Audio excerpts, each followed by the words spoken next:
ایک صاحب نے سوال کیا ہے کہ ناپاک کپڑا دھوتے وقت کچھ چھینٹے کپڑوں پر پڑ جائیں تو کیا اس سے وہ کپڑے بھی ناپاک ہو جائیں گے؟ تو ناپاک کپڑا اگر دھویا جا رہا ہے تو ایسی صورت میں کچھ تھوڑے وہ چھینٹے ظاہر پڑ جائیں گے، کپڑوں پر لگ جائیں گے، تو اس سے آپ کے پہنے ہوئے کپڑے وہ ناپاک نہیں ہوتے،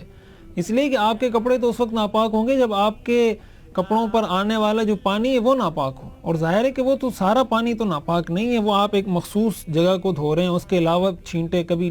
نلکے سے ڈائریکٹ بھی آ سکتے ہیں، کبھی دوسرے ذریعے سے بھی آ سکتے ہیں، تو اس طرح کے شک والے معاملے سے کبھی بھی شریعت کا کوئی حکم ثابت نہیں ہوتا،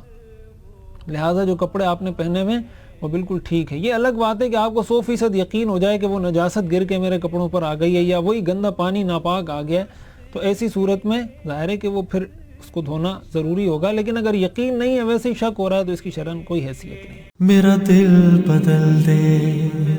میرا دل بدل دے، میرا دل بدل دے،